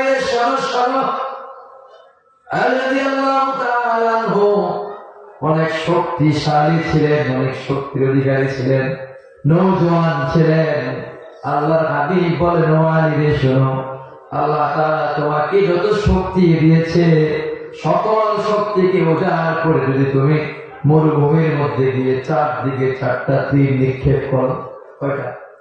সকল শক্তি দিয়ে মরুভূমির মধ্যে গিয়ে চারদিকে 4টা তীর নিক্ষেপ করো, আর উপরের দিকে একটা তীর নিক্ষেপ করো। আর শোনো, এই 5টা তীরের মাঝখানে যে গোল আকৃতি জায়গাটা হবে, যেই শূন্য স্থানটা হবে, ও আলী, তুমি যদি এই শূন্য স্থানটার মধ্যে মণি মুক্তা অলঙ্কার দিয়ে ভরপুর করে যদি ও ইহুদি উস্তাদের পায়ে ফেলে দাও, ও আলী, জেনে রাখো, শুনে রাখো, তারপরেও তুমি তোমার সেই উস্তাদের ঋণ পরিশোধ করতে পারবে না। একটা জবরের উস্তাদ, কয় জবর? একটা জবরের উস্তাদের সম্মান যদি এত বেশি হয়, তাহলে যে উস্তাদ পুরা কোরআনকে বিসমিল্লাহ থেকে শুরু করে মিনাল জিন্নাতি ওয়ান নাস পর্যন্ত শেখায়, সেই উস্তাদের শান আল্লাহর দরবারে কত বেশি চিন্তা করে নেওয়া। যারা সন্তানকে নামাজ শিক্ষা করতে দিয়ে কোরআন শিক্ষা দেওয়ার জন্য উস্তাদের কাছে দিয়েছে, আপনাদেরকে আমি হাত জোর করে অনুরোধ করে যায়, যেখানেই পড়ুক আপনার সন্তান, পড়ুক দারুল কোরআন মুহাম্মদিয়ায় আর পড়ুক ঢাকা ইউনিভার্সিটিতে, যেখানেই পড়ুক না কেন, গোটা পৃথিবীর যেখানেই পড়ুক না কেন, যদি আপনি আপনার সন্তানের উস্তাদের মনে কষ্ট দেন, আর সন্তান যদি উস্তাদের সাথে বেয়াদবি করে, উস্তাদি করে, আল্লাহর কোরআনকে সাক্ষী রেখে বলে এলাম, এই সন্তান মানুষ হবে না। কার কথা? কার কথা? কার কথা? এই সন্তান মানুষ হবে না। নবীজি বলেছেন, বেয়াদবকে ইলম শিক্ষা দেওয়া আর ডাকাতের হাতে অস্ত্র তুলে দেওয়ার সমান। সাহাবীরা বললেন, ইয়া রাসূলুল্লাহ, হাবিবাল্লাহ, বিষয়টা বুঝলাম না। ডাকাতের হাতে অস্ত্র তুলে দেওয়া, বেয়াদবকে ইলম শিখানো সমান, বিষয়টা বুঝে আসে না। নবীজি বলেন, সাহাবীরা শোনো, তোমার বাসার মধ্যে ডাকাত প্রবেশ করেছে। কি? ডাকাত প্রবেশ করেছে। ঘটনাক্রমে ডাকাত অস্ত্র আনতে ভুলে গিয়েছে, পিস্তল আনে নাই, চাপাটিও আনে নাই, লাঠিও আনে নাই, আসছে কি করতে? ডাকাতি করতে আছে, শূন্য হাত। এখন তুমি যদি বলো, ডাকাত ভাই আসছেন তো ডাকাতি করার জন্য, আপনি তো কিছুই আনেন নাই, নেন, আমার খাটের নিচে আমার দা আছে, বড়ি রাখা আছে, অস্ত্র রাখা আছে, এখান থেকে এটা নেন, আপনি আমাকে জখম করেন, তারপরে আপনি আমার ঘর ডাকাতি করেন। যেটি বোকামি নয়? বোকামি নয়? নবীজি বলেন, এইটা যেমন বোকামি, লেবু গাছ লাগিয়ে তালের আশা করা যেমন বোকামি, ওস্তাদের সাথে পিতা মাতার সাথে সন্তান, যুবক শোনো, পিতা মাতার সাথে উস্তাদের সাথে বেয়াদবি করে নিজের জীবন সুন্দর করা অসম্ভব, অসম্ভব, অসম্ভব, ঠিক না? সম্ভব না, পারবে না। এজন্য ভাইরা উস্তাদের সাথে ভালো ব্যবহার করবেন, পারবেন তো ইনশাআল্লাহ। এজন্য নবী বলেছেন, শোনো, যখনই 8 বছর বয়স তোমার সন্তানের হবে, তখন ওই সন্তানকে নামাজের জন্য তুমি শাসন করো। নামাজ না পড়লে বেদ দিয়ে শাসন করো। 10 বছর হয়ে গেল, নামাজ পড়ে না সন্তান, সন্তানের খানা বন্ধ করে দাও। 12 বছর হয়ে গেল, সন্তান তার বড় নামাজ পড়ে না, ওই সন্তানকে ঘাড় ধাক্কা দিয়ে ঘর থেকে তুমি বের করে দাও। সন্তানের বয়স 15 হয়ে গেছে, সন্তান নামাজ পড়ে না, আল্লাহকে আল্লাহ বলে ডাকে না, আল্লাহর কুদরতি পায়ের মধ্যে সিজদায় পড়ে না। আল্লাহ বলেন, এমন সন্তান তোমার দরকার নাই যে সন্তান তোমার রবের কুদরতি পায়ের মধ্যে সিজদা করতে জানে না। ও বান্দা, এই সন্তানকে তুমি ত্যায্য করে দাও। পারবেন? পারবেন? পারবেন? আল্লাহর জন্য পারবেন? এই কথা আল্লাহ বলেছেন কোরআনের মধ্যে, ইন্নাল্লাহা আশতারা মিনাল মুমিনিনা আনফুসাহুম ওয়া আমওয়ালাহুম বিআন্না লাহুমুল জান্নাহ ইউকাতিলুনা ফি সাবিলিল্লাহ। আল্লাহু আকবার। ফায়াকতুলুনা ওয়া ইয়াকতুলুন وعدا عليه حقا في التوراة والإنجيل والقرآن। আমি তোমাদের কাছে, তোমরা দুনিয়া জমিনে থাকা অবস্থায় আমি রব্বে কারীম তোমাদের কাছে জান্নাতকে বিক্রি করতে চাই। কে আসো আমার জান্নাত পড়ে বলবা? এখন যদি ঘোষণা করা হয়, ও মিজিরহাটের মানুষ, ও দৌলতখানের মানুষ, শোনো, আমি তোমাদের কাছে জান্নাতকে বিক্রি করবো, কে আসো জান্নাত পড়ে করবা? তারা কি রাজি হবেন না? কথা কন না কেন? কে কে আছে জান্নাত পড়ে করবে? আল্লাহকে দেখা। নারায়ে তাকবীর। আল্লাহ, তুমি আমাদের সকলকে জান্নাতের মালিক বানিয়ে দাও বলে আমিন। রব্বুল আলামিন বলেন, আমি মানুষের কাছে জান্নাতকে বিক্রি করব। আল্লাহ জান্নাত দিবেন, বিনিময়ে আপনার থেকে আল্লাহ কি দিবেন? আল্লাহ বলেন, আমি জান্নাত তোমার নামে আমি জান্নাতকে লিখে দিব, তার বিনিময়ে তুমি লিখিত দিতে হবে তোমার জান এবং তোমার মাল তোমার নয়, আমি আল্লাহ। জান এবং মালকে কোরবান করা লাগবে। কিভাবে আপনি জান কোরবান করবেন? ওই যে আপনি যখন সন্তানকে ঘর থেকে ঘাড় ধাক্কা দিয়ে বের করে দিবেন, আপনার সন্তান বের হবে, আপনার কলিজাটা ছিঁড়ে খান খান হয়ে যাবে, ঠিক না?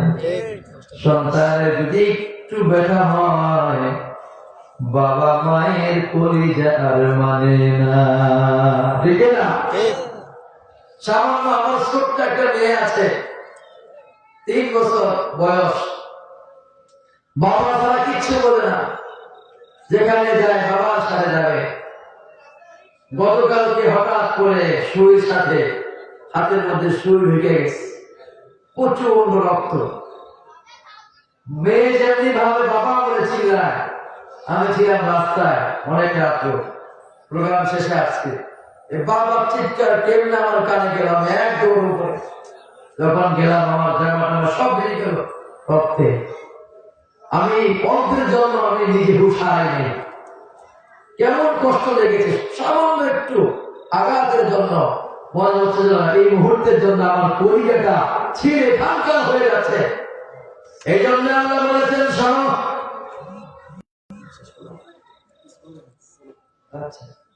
আল্লাহ বলেন, শোনো, যখন তুমি নামাজের জন্য তোমার সন্তানকে ঘর থেকে ঘাড় ধাক্কা দিয়ে বের করে দিবে, ত্যায্য করে দিবে, তোমার কলিজাটা ছিঁড়ে খান খান হয়ে যাবে, তোমার কলিজা ছিঁড়া ধন ঘর থেকে বের হয়ে যাবে। তুমি যদি কথা দিতে পারো আল্লাহ তুমি আমার নামে জান্নাতকে লিখে দাও, তার বিনিময় আমি আমার জান এবং মাল তোমার জন্য কোরবান করব। যে ব্যক্তি জান এবং মাল আল্লাহর পথে ব্যয় করতে পারবে, আল্লাহর জন্য কোরবান করতে পারবে, রব্বুল আলামিন বলেন ওই ব্যক্তি আর জান্নাতের মাঝে পার্থক্য হলো শুধুমাত্র একটা সেতু। কয়টা? নবী বলেন তোমরা কি জানো সেই সেতুর নাম কি? নবী বলেন জান্নাতি ব্যক্তি আর জান্নাতের মাঝে যেই সেতু রয়েছে সেই সেতুর নাম হলো মৃত্যু। যখন মালাকুল মউত এসে জান কবজ করবে সাথে সাথে ওই ব্যক্তি জান্নাতের নেয়ামত ভোগ করবে। নবী বলেন শোনো, নামাজ পড়বে মনে আছে তো? জান্নাতে কিভাবে নেবেন মনে আছে না? যেই দিকে যাক আমার ধাপ ঠিক থাকতে হবে। নবী বলেন শোনো শোনো, তোমার সন্তানকে নামাজের জন্য যদি তুমি এইভাবে শাসন করো তাহলে তোমার সন্তান নামাজি হবে। নামাজি হওয়ার কারণে কিয়ামতের ময়দানে ওই সকল নামাজি ব্যক্তিদের কপালের মধ্যে পূর্ণিমার চাঁদের মতো নূর চমকাবে। নবী বলেন কিয়ামতের ময়দানে মানুষগুলো সব যখন বেহুশ হয়ে যাবে, মানুষগুলো সম্মিলিত ভাবে চলে যাবে আদি পিতা হযরতে আদম আলাইহিস সালাতু ওয়াস সালামের কাছে গিয়ে বলবেন ও আল্লাহর পয়গম্বর, ও আদি পিতা, কিয়ামতের কঠিন অবস্থা, মানুষগুলো ঘামের মধ্যে সাঁতার কাটে, মানুষের জিহ্বাটা পিপাসায়, পানির পিপাসায় জিহ্বাটা বের হয়ে গেছে, হাজার মানুষগুলো এদিক সেদিক ছুটাছুটি করতেছে। ও আল্লাহর পয়গম্বর, আদি পিতা আদম, আপনি একটু আল্লাহর দরবারে সুপারিশ করেন, আল্লাহ রাব্বুল আলামিন যেন হাসরের হিসাবের কাজগুলো শুরু করে দেয়। আদম নবী বলবেন ও হাসরবাসী শোনো, আল্লাহ পাক রব্বুল আলামিন আমার সাথে কেমন ব্যবহার করবে? আমি রব্বুল আলামিনের একটা হুকুমকে লঙ্ঘন করেছিলাম, এই যে নিষিদ্ধ গাছের ফল খেয়েছিলাম, এটা ভুল নয়। আল্লাহ তাআলা নবীদের মাধ্যমে বান্দাকে শিক্ষা দিয়েছেন, কি বলেন ঠিক না? আজকে আল্লাহ পাক রব্বুল আলামিন আমি আদমের সাথে কেমন ব্যবহার করবে আমি আদম নিজেই একটু জানি না। ও আসলবাসী, আমি পারবো না, তোমরা চলে যাও তোমাদের জাতির পিতা ইব্রাহিম ও খলিলুল্লাহর কাছে। সব মানুষ এক দৌড় দিয়ে চলে যাবে আপনার জাতির পিতা হযরতে ইব্রাহিম ও খলিলুল্লাহর কাছে। জাতির পিতার নাম কি বলেন? আর বলেন, আর বলেন। জাতির পিতার নাম অন্যটা। তারা কিয়ামতের দিন জাতির পিতা ইব্রাহিমের কাছে না যায়ও তোমার বাবার দরবারে। তোমার বাবারই তো খবর নাই, তোমার বাবা তোমার জন্য কি সুপারিশ করবে? ঠিক না? সব মানুষ চলে যাবে ইব্রাহিম ও খলিলুল্লাহ দরবারে, ইয়ারজ করবে আল্লাহ নবী ও খলিল, আপনি একটু আল্লাহ দরবারে সুপারিশ করেন, আল্লাহ পাক রব্বুল আলামিন যেন হাসরের কার্যকলাপ শুরু করে দেয়।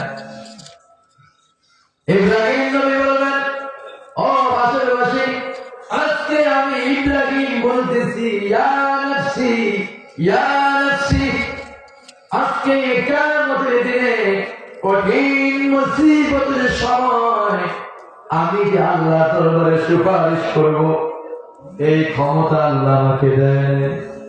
আল্লাহ আমার সাথে কেমন ব্যবহার করবে আমি নিজেই তো জানি না। আজকে আল্লাহর দরবারে সুপারিশ করব, এমন ওয়ার্ডার, এমন যোগ্যতা, এমন ক্ষমতা আল্লাহ আমাকে দেয়নি, আমি পারবো না। তোমরা চলে যাও ঈসা রূহুল্লাহর কাছে। এইভাবে সব নবীর কাছে যাবেন। ঈসা নবীর দরবারে যখন আশেপাশে যাবেন, ঈসা নবী বলবেন, দুনিয়ার মানুষ আমাকে বিভিন্ন কথা বলেছিল। কি বলেছিল জানেন? কি বলেছিল? ঈসা পয়গম্বর এত সুন্দর ছিলেন, মানুষ তাকে আল্লাহর ছেলে বলেছেন। নাউজুবিল্লাহ।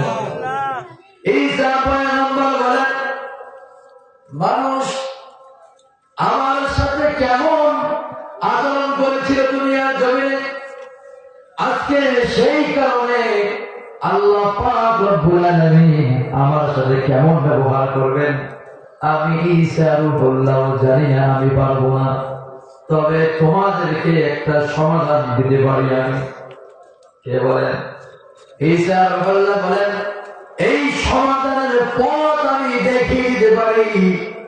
আজকে কিয়ামতের ময়দানে, হাসরের ময়দানে আল্লাহর সামনে দাঁড়িয়ে কথা বলবে, আল্লাহর কাছে সুপারিশ করবে, এমন ক্ষমতা কারো নাই, এমন সাহস কারো নাই। শুধুমাত্র একজন ব্যক্তি সাহস আছে, তিনি হলেন বিশ্ব নবী, আখির জামানার নবী, রাহমাতুল লিল আলামিন মুহাম্মাদুর রাসূলুল্লাহ সাল্লাল্লাহু আলাইহি ওয়াসাল্লাম। ও আসরবাসী, তোমরা চলে যাও নবীর কাছে, গিয়ে নবীকে বলো, তোমরা বলার পরে নবী দোয়া করবেন, আল্লাহ তাআলা দোয়া মঞ্জুর করবেন। হাসরের মানুষ আর দেরি করলেন না, একদম চলে গেলেন নবীর দরবারে। আরশের নিচে সিজদায় পড়ে নবী উম্মতি উম্মতি বলে কাঁদেন। উম্মতরা যখন নবীর দরবারে গেলেন, নবীকে সালাম করলেন। সালাম করার পরে নবী মাথা উঠান আর চিৎকার দিয়ে বলেন, উম্মতরা রে, কোথায় ছিলি তোরা? তোদের জন্ম ৬৩টা বছর আমি নবী কাঁদলাম, কিয়ামত পর্যন্ত তোদের জন্য আমি নবী কাঁদলাম। আজকে কিয়ামতের দিন, কঠিন সময়, কঠিন মুসিবতের সময়, এই সময় আমি সিজদায় পড়ে তোদের জন্য উম্মতি উম্মতি বলে কাঁদতেছি আমি। আশেপাশে জবাব দিয়ে চিৎকার করে বলবে, ওগো হাবিব আমার, আজকে আশেপাশে আপনার সামনে হাজির হয়েছেন। সব মানুষগুলো স্থির হয়ে গেছেন। কিছু কিছু মানুষ ঘামের মাঝে সাঁতার কাটতেছেন, আবার কিছু মানুষের জিহ্বাটা বের হয়ে গেছে। পানির পিপাসায় মানুষ কুকুরের মতো জিহ্বাটা বের হয়ে গেছে। ওগো হাবিব আমার, আপনি একটু আল্লাহ দরবারে সুপারিশ করেন, দুহাত করে দোয়া করেন, আল্লাহ যেন কিয়ামতের ময়দানে হাসরের কার্যকলাপ শুরু করে দেয়। যখন নবী দোয়া করবেন, দোয়া করার পরে আল্লাহ পাক রব্বুল আলামিন মানুষের আমলনামাগুলো স্বর্ণে ভাসিয়ে দিবেন। স্বর্ণে যখন ভাসিয়ে দিবেন, যারা জান্নাতি হয়ে যাবে, ইবাদুর রহমান যারা হবে, খাঁটি গোলাম যারা হবে, ওই সকল মানুষের আমলনামাগুলো সামনের দিক থেকে তার ডান হাতে চলে আসবে। সুবহানাল্লাহ। আর যারা জাহান্নামে হয়ে যাবে, যারা আল্লাহর দুশমন হবে, হাবিবের দুশমন হবে, যারা নাফরমান হবে, ইবলিসের চেলা যারা হবে, ইবলিসের অনুসারী যারা হবে, কি বলেন ঠিক কিনা? আপনারা বলছেন যারা কোরআনকে অসম্মান করবে তারা কার চেলা, কার সঙ্গী? ইবলিসের সঙ্গী যারা হবে, কিয়ামতের ময়দানে ওই সকল মানুষের আমলগুলো পিছন দিক থেকে তার বাম হাতে আসবে। বলি নাউযুবিল্লাহ। অন্যরাও যাচ্ছে এইভাবে পিছন দিক থেকে বাম হাতে আসবে। না না, মানুষের হাত হাতটাকে পেটের মধ্য দিয়ে ঢুকিয়ে দেওয়া হবে, ওই নাফরমানের হাতটাকে পিছন দিক থেকে বের করে দেওয়া হবে। কত কঠিন অবস্থা হবে, কঠিন অবস্থা হয়ে যাবে। পিছন দিক থেকে তার আমলনামাটা আসবে। যখন প্রত্যেকটা মানুষের আমলনামা প্রত্যেকটা মানুষের হাতে পৌঁছে যাবে, তখন রব্বুল আলামিন ঘোষণা করবেন, ইকরা কিতাবাকা কাফা বিনাফসিকাল ইয়াওমা আলাইকা হাসিবা। আল্লাহু আকবার।